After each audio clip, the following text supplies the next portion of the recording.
Exodus chapter 16. The whole congregation of the Israelites set out from Elim, and Israel came to the wilderness of Sin, which is between Elim and Sinai, on the 15th day of the second month after they had departed from the land of Egypt. The whole congregation of the Israelites complained against Moses and Aaron in the wilderness. The Israelites said to them, "If only we had died by the hand of the Lord in the land of Egypt, when we sat out by the flesh pots and ate our fill of bread. For you have brought us out into this wilderness to kill this whole assembly with hunger." Then the Lord said to Moses, "I am going to rain bread from heaven for you, and each day the people shall go out and gather enough for that day. In that way I will test them, whether they will follow my instruction or not. On the 6th day, when they prepare what they bring in, it will be twice as much as they gather on other days." So Moses and Aaron said to all the Israelites, "In the evening you shall know that it was the Lord who brought you out of the land of Egypt. And in the morning you shall see the glory of the Lord, because he has heard your complaining against the Lord. For what are we, that you complain against us?" And Moses said, "When the Lord gives you meat to eat in the evening, and your fill of bread in the morning, because the Lord has heard the complaining that you utter against him, what are we? Your complaining is not against us, but against the Lord." Then Moses said to Aaron, "Say to the whole congregation of the Israelites, 'Draw near to the Lord, for he has heard your complaining.'" And as Aaron spoke to the whole congregation of the Israelites, they looked toward the wilderness, and the glory of the Lord appeared in the cloud. The Lord spoke to Moses and said, "I have heard the complaining of the Israelites. Say to them, 'At twilight you shall eat meat, and in the morning you shall have your fill of bread. Then you shall know that I am the Lord your God.'" In the evening quails came up and covered the camp, and in the morning there was a layer of dew around the camp. When the layer of dew lifted, there on the surface of the wilderness was a fine, flaky substance, as fine as frost on the ground. When the Israelites saw it, they said to one another, "What is it?" For they did not know what it was. Moses said to them, "It is the bread that the Lord has given you to eat. This is what the Lord has commanded. Gather as much of it as each of you needs, an omer to a person according to the number of persons, all providing for those in their own tents." The Israelites did so, some gathering more, some less. But when they measured it with an omer, those who gathered much had nothing over, and those who gathered little had no shortage. They gathered as much as each of them needed. And Moses said to them, "Let no one leave any of it over until morning." But they did not listen to Moses. Some left part of it until morning, and it bred worms and became foul. And Moses was angry with them. Morning by morning they gathered it, as much as they needed, but when the sun grew hot, it melted. On the 6th day they gathered twice as much food, 2 omers apiece. When all the leaders of the congregation came and told Moses, he said to them, "This is what the Lord has commanded. Tomorrow is a day of solemn rest, a holy Sabbath to the Lord. Bake what you want to bake, and boil what you want to boil, and all that is left over put aside to be kept until morning." So they put it aside until morning, as Moses commanded them, and it did not become foul, and there were no worms in it. Moses said, "Eat it today, for today is a Sabbath to the Lord. Today you will not find it in the field. 6 days you shall gather it, but on the 7th day, which is a Sabbath, there will be none." On the 7th day some of the people went out to gather, and they found none. The Lord said to Moses, "How long will you refuse to keep my commandments and instructions? See, the Lord has given you the Sabbath.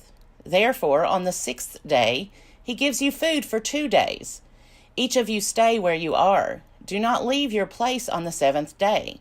So the people rested on the 7th day. The house of Israel called it manna. It was like coriander seed, white, and the taste of it was like wafers made with honey. Moses said, "This is what the Lord has commanded. Let an omer of it be kept throughout your generations, in order that they may see the food with which I fed you in the wilderness, when I brought you out of the land of Egypt. And Moses said to Aaron, Take a jar and put an omer of manna in it, and place it before the Lord, to be kept throughout your generations. As the Lord commanded Moses, so Aaron placed it before the covenant for safekeeping. The Israelites ate manna 40 years, until they came to a habitable land. They ate manna until they came to the border of the land of Canaan. An omer is 1/10 of an ephah. Exodus chapter 17. From the wilderness of Sin, the whole congregation of the Israelites journeyed by stages, as the Lord commanded.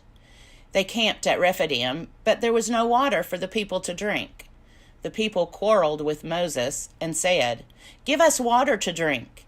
Moses said to them, Why do you quarrel with me? Why do you test the Lord? But the people thirsted there for water, and the people complained against Moses and said, Why did you bring us out of Egypt, to kill us and our children and livestock with thirst? So Moses cried out to the Lord, What shall I do with this people? They are almost ready to stone me.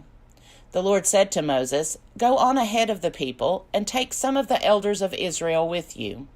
Take in your hand the staff with which you struck the Nile, and go.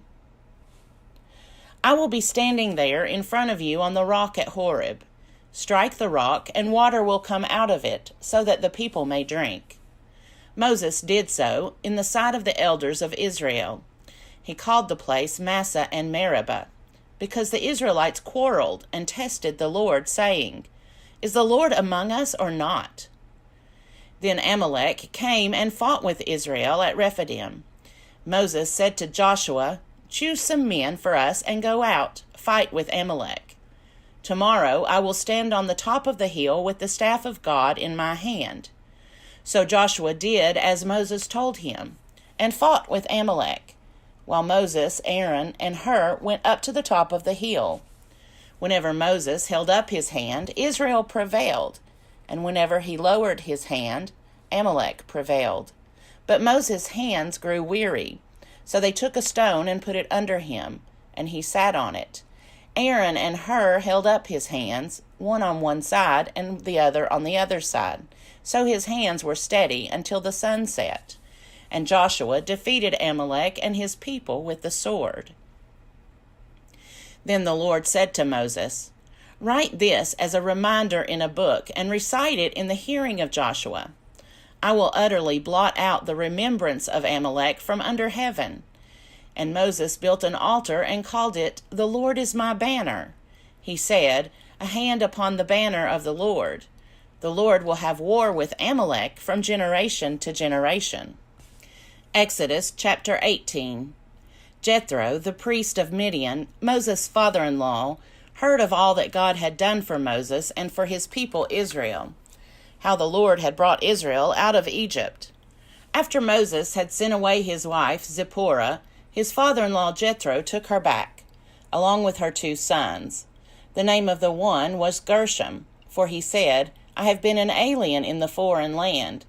And the name of the other, Eleazar, for he said, The God of my father was my help, and delivered me from the sword of Pharaoh. Jethro, Moses' father-in-law, came into the wilderness where Moses was encamped at the mountain of God, bringing Moses' sons and wife to him.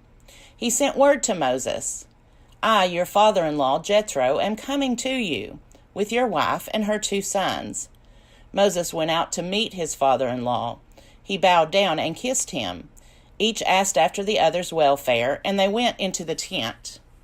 Then Moses told his father-in-law all that the Lord had done to Pharaoh and to the Egyptians for Israel's sake, all the hardship that had beset them on the way, and how the Lord had delivered them.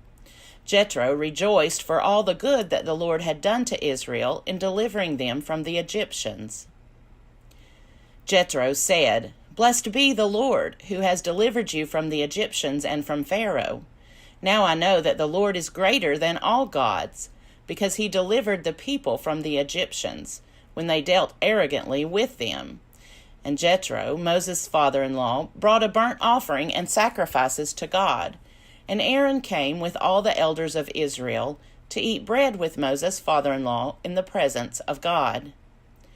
The next day Moses sat as judge for the people, while the people stood around him from morning until evening. When Moses' father-in-law saw all that he was doing for the people, he said, "What is this that you are doing for the people? Why do you sit alone, while all the people stand around you from morning until evening?" Moses said to his father-in-law, "Because the people come to me to inquire of God. When they have a dispute, they come to me, and I decide between one person and another, and I make known to them the statutes and instructions of God." Moses' father-in-law said to him, "What you are doing is not good. You will surely wear yourself out, both you and those people with you, for the task is too heavy for you. You cannot do it alone. Now listen to me. I will give you counsel, and God be with you. You should represent the people before God, and you should bring their cases before God. Teach them the statutes and instructions, and make known to them the way they are to go and the things they are to do. You should also look for able men among all the people, men who fear God, are trustworthy, and hate dishonest gain. Set such men over them as officers over thousands, hundreds, fifties, and tens. Let them sit as judges for the people at all times. Let them bring every important case to you, but decide every minor case themselves. So it will be easier for you, and they will bear the burden with you. If you do this, and God so commands you, then you will be able to endure, and all these people will go to their home in peace." So Moses listened to his father-in-law and did all that he had said. Moses chose able men from all Israel and appointed them as heads over the people, as officers over thousands, hundreds, fifties, and tens. And they judged the people at all times. Hard cases they brought to Moses, but any minor case they decided themselves. Then Moses let his father-in-law depart, and he went off to his own country.